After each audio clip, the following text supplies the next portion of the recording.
Por eso es que Cristo dice, jamás va a ocurrir nada semejante, porque ya Israel dejó de ser la nación escogida.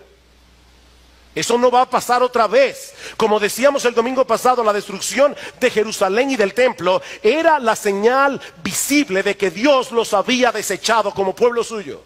Sin la intención de levantar ningún tipo de controversia, pero más que nada porque trabajamos en redes sociales y estas últimas, si yo no me equivoco, 2 semanas han estado un poquito convulsionadas las redes sociales por una afirmación de Sujel Michelén.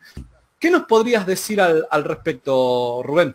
Sí, bueno, yo tuve ocasión de escribir, incluso creo que hacer un pequeño vídeo sobre las declaraciones o la predicación o un fragmento de la predicación de este pastor, muy buen pastor, por cierto, o sea, muy buen predicador, pero lógicamente todos podemos cometer errores, y a mí esa expresión de que Israel ya no es el pueblo de Dios me parece que no tiene ninguna base bíblica. ¿Por qué? Pues porque no digo ya el Antiguo Testamento, que podríamos estar horas leyendo pasajes y tras pasaje, ¿no? Pero es que en el Nuevo Testamento, cuando se habla de Israel, siempre se habla del Israel nacional, o sea, del pueblo judío, no de la iglesia. A la iglesia no se le llama Israel, aunque algunos quieren aducir determinados textos. Soy consciente de que estamos en una entrevista, no podemos aquí pues tomar pasaje tras pasaje y explicarlo. Para eso está, por ejemplo, el libro, y podemos tener otros cauces para poder hablar de estos temas. Pero, es decir, cuando la Biblia, y en particular el Nuevo Testamento, habla de Israel, se está refiriendo a Israel. Los gentiles, es decir, los que no somos judíos, los no judíos, a veces se les llama los griegos, depende de la versión de la Biblia, nunca son llamados Israel. Lo que sí ocurre es que son hechos participantes de las promesas, de las bendiciones, del llamamiento y de la misión de Israel, pero sin dejar de ser gentiles. Igual que los judíos, no dejan de ser judíos. Esto es muy importante entenderlo, y engarza con la cuestión de la teología del reemplazo. La teología del reemplazo realmente es una forma más popular de hablar de otro término que es un poco más, que es el que se usa más académicamente, que es supersesionismo. ¿Qué significa supersesionismo? Lo utilizo como sinónimo de teología del reemplazo. Supersesionismo es una palabra que viene del latín supersedere, es decir, sentarse por encima, literalmente. Esa sería la etimología, la traducción literal de la expresión, que luego en inglés se ha venido a referir a sustituir, a suplantar, a tomar el lugar de. En definitiva, de lo que habla cuando se utiliza este término, tanto si es en forma verbal como el sustantivo, es de ocupar el puesto de otro. Dicho más popularmente, quítate de esa silla, quítate de ahí, que me pongo yo. Tú te quitas y me pongo yo, ¿no? Ese es el concepto, y creo que todos podemos entenderlo. Eso es la teología del reemplazo, en un sentido general. Hay grados de reemplazo, o hay grados dentro, hay un supersesionismo blando, como le llaman algunos autores, o económico, o funcional, que son, digamos, los que creen que, bueno, Israel en realidad ha cumplido con su papel en la economía de Dios, en la historia de la salvación, y ahora la Iglesia continúa y queda atrás esa función que antes cumplió Israel. Eso sería el supersesionismo blando, o económico, o funcional. Hay varias maneras de denominarlo. Y luego está el supersesionismo duro. Cabía esperar que después de blando viniera el duro, o como lo llaman otros autores, el supersesionismo punitivo, es decir, de castigo, que ya es, no solo Israel ha cumplido su función, sino que Dios, como consecuencia de que el pueblo de Israel en su gran mayoría no ha sabido reconocer y recibir al Mesías, a Jesús, el Cristo, el Mesías, entonces no solamente no lo ha reconocido, sino que a sus manos murió crucificado en Jerusalén. Dios ha castigado, de ahí lo de punitivo, ha castigado al pueblo de Israel, es un pueblo a partir de ahora maldito, es un pueblo deicida. Ahí viene esa terrible expresión deicida, los que mataron a Dios. Ese es el supersesionismo duro o punitivo. Pero en cualquier caso, tanto si es blando como si es duro, si es funcional como si es punitivo, lo cierto es que en la teología cristiana en su conjunto hay una gran necesidad de repensar toda esta cuestión de la relación de los creyentes gentiles, de los no judíos, con esa raíz de la que venimos, se quiera o no se quiera, que es el pueblo de Israel, el pueblo judío. Fijémonos que hay un autor, porque claro, yo sé que hay muchos libros populares y con todos mis respetos, porque tiene que haber de todo, ¿verdad? Pero en el campo académico serio, si queremos hablar de este tema, tenemos que hacer referencia a una obra de un autor norteamericano llamado Kendall Solon, que escribió allá por el año 1996 la gran tesis teológica que habla sobre esta cuestión del supersesionismo, de la teología del reemplazo. No desde un punto de vista histórico o desde un punto de vista, no, desde el punto de vista al que yo me quiero aferrar y que no quiero soltar, que es bíblico y teológico.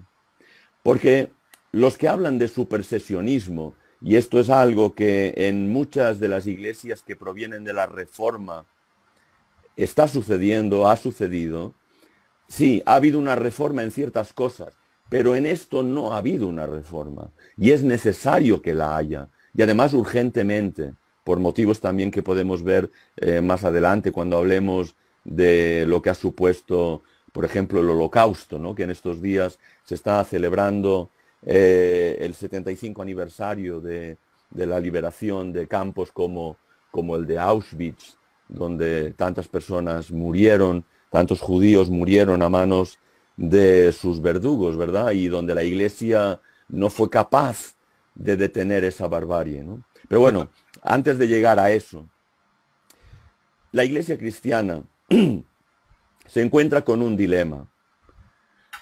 Cuando digo la Iglesia cristiana me estoy refiriendo ya cuando, después del episodio de Pentecostés, cuando la Iglesia en Jerusalén es la Iglesia madre, las grandes conversiones de miles de personas son conversiones de judíos. Recordemos que Jesús era judío, los apóstoles eran judíos, la Iglesia era judía, y la Iglesia no era una nueva religión aparte de, sino que era una variedad del judaísmo. Aquella variedad que reconocía a Jesús como el Mesías, como el cumplimiento de las profecías y de las promesas que Dios había dado en el Antiguo Testamento, en la Tanaj, en la Biblia hebrea. Por lo tanto, ahí no había separación. Pero muy pronto encontramos a personas no judías, a gentiles, eso es lo que significa, no judías, que comienzan a interesarse y a acercarse a este Mesías. Y entonces la Iglesia, es decir, los judíos cristianos, en ese momento, como vemos en Hechos capítulo 15, tienen que reunirse y decir, bueno, ¿qué vamos a hacer con estos gentiles que no son judíos, que se están convirtiendo a este Jesús de Nazaret, a nuestro Mesías, a nuestro Señor, a nuestro Salvador, pero que no son judíos? ¿qué hacemos con ellos?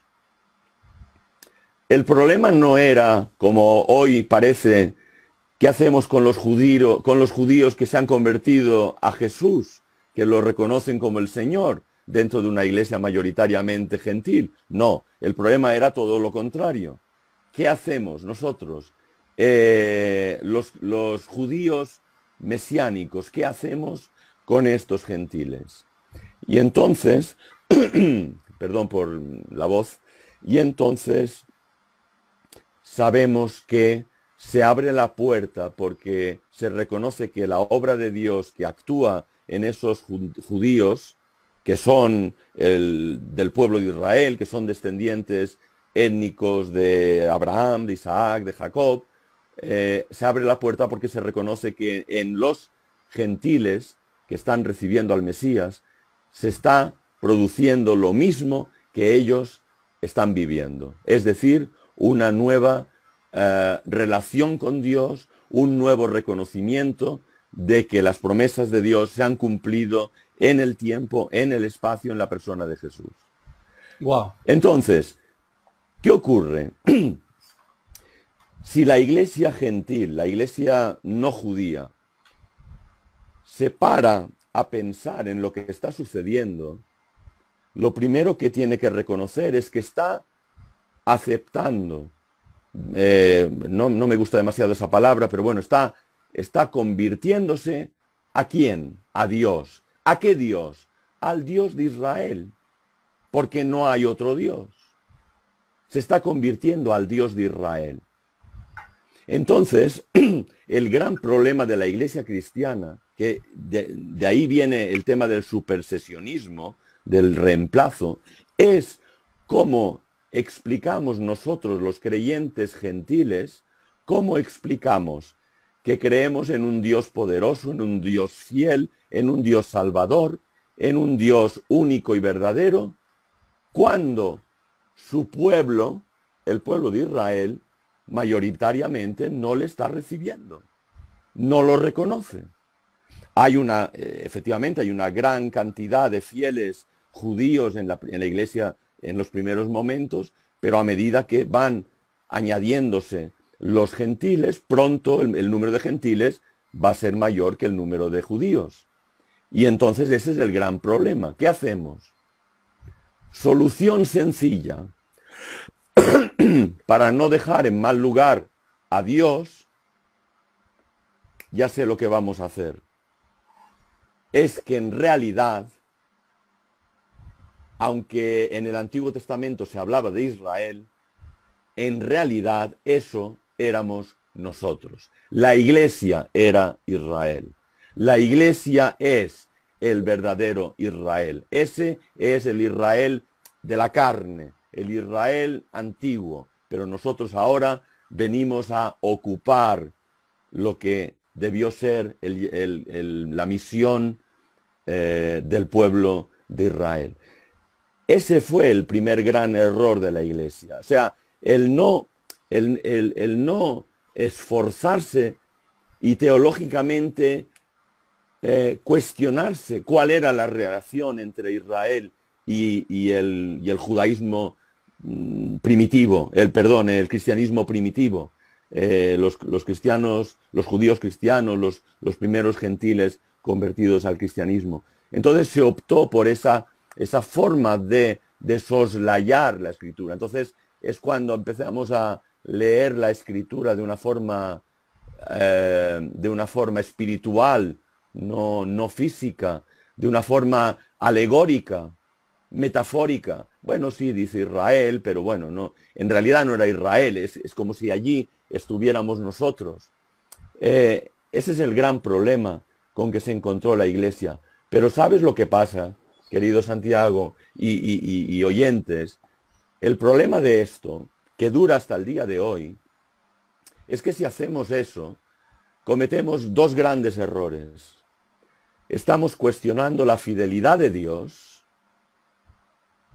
Dios ya no es de fiar, porque si ni siquiera ha sido capaz de mantener a su pueblo, a su propio pueblo, al pueblo de Israel, pues ¿cómo va a ser capaz de mantenernos a nosotros, que ni siquiera éramos pueblo, como nos dice el apóstol Pablo. Nosotros no buscábamos a Dios, no queríamos saber nada. Estábamos entre las naciones, sin esperanza y sin Dios en el mundo, como dice en Efesios capítulo 2. Entonces estamos cuestionando la fidelidad de Dios, pero es que estamos minando la verosimilitud del mensaje cristiano. Es decir, el mensaje cristiano se vuelve inverosímil, se vuelve no creíble, porque si Dios no ha sido capaz de mantener a su pueblo, a su gran amor, como lo llama, a la niña de sus ojos, sí, se han portado mal, han sido infieles, lo que tú quieras, pero entonces Dios los desecha por eso. ¿Y qué pasa cuando nosotros nos portamos mal y somos infieles y no hacemos la voluntad del Señor? También nos va a desechar y va a buscar a otros y así ad infinitum. Es decir, el mensaje cristiano no puede ser verosímil sin la fidelidad de Dios para con su pueblo Israel. Esa es la cuestión. Esa es la gran cuestión. Si prescindimos de Israel, prescindimos del Dios de Israel. O dicho de otra manera, como han dicho algunos autores, no podemos tener al Dios de Israel sin Israel. Claro, claro. Porque somos salvados por la acción de Dios a través de Israel, porque es a través de Israel que ha llegado a nosotros la Escritura, las promesas, los pactos, los patriarcas, la adopción, la gloria y en última instancia, según la carne, Romanos capítulo 9, el Mesías, el Cristo. Y ese es el gran problema que se vuelve a repetir muchos siglos después, justamente en el siglo pasado, en el siglo XX. El primer gran momento de trauma para la iglesia cristiana es el distanciamiento, la separación de caminos, como se llama normalmente, entre los judíos cristianos y los cristianos gentiles. El gran trauma, la gran separación, es un proceso. No empieza en un momento concreto y acaba al día siguiente, sino que paulatinamente, al final, nos encontramos con que la iglesia ya no es judía, ya no se reconoce judía. Pero en el siglo XX nos encontramos con el otro gran trauma que explica también esta cuestión. Y es el Holocausto y el establecimiento, 3 años después de finalizada la Segunda Guerra Mundial, el establecimiento del Estado de Israel. La iglesia que 18, casi 19 siglos atrás se había encontrado con ese gran problema sin resolver de la existencia de Israel, a pesar de que estaba la iglesia diciendo, no, nosotros somos el nuevo Israel, el Israel espiritual, cosa que nunca dice el Nuevo Testamento. Eso lo dijo por primera vez Justino Mártir, aproximadamente en el año 160. Nunca antes, nunca antes.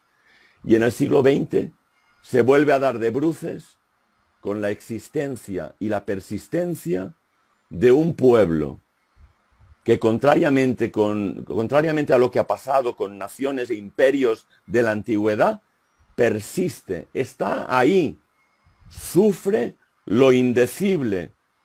6 millones de personas son masacradas, 1,5 millones de ellas niños, pero ahí está. Y, 3 años después, vuelve a estar en la tierra ancestral de los patriarcas, establecidos ya nuevamente como pueblo que nunca dejaron de ser. Y entonces, esto que intento explicarlo en términos bíblicos y teológicos, y ahora también históricos, es lo que da lugar luego pues a que hay un ente político que se llama Israel, Medinat Israel, el Estado de Israel. Pero eso es la consecuencia, no es el origen o no es la causa. Y es una manifestación del pueblo, no toda la manifestación del pueblo, porque el pueblo de Israel sigue en gran medida desperdigado, sigue entre las naciones. Aproximadamente el 50% de los judíos que hay hoy en el mundo viven en Israel, pero el otro 50% viven en Argentina, en Estados Unidos y en un montón más de países, ¿no? Entonces, la Iglesia una y otra vez se encuentra con que su teología no da respuesta válida a por qué, si realmente la Iglesia es el nuevo Israel y es el Israel espiritual, ¿por qué no ha desaparecido el pueblo de Israel? Esto es una contradicción. ¿Por qué es una contradicción? Porque la Iglesia no ha sido capaz de reconocerse en su propio papel como invitada en la casa de Israel. ¿Qué es lo que dirá el apóstol Pablo en aquella imagen tan hermosa del olivo en los capítulos 9 a 11 de Romanos?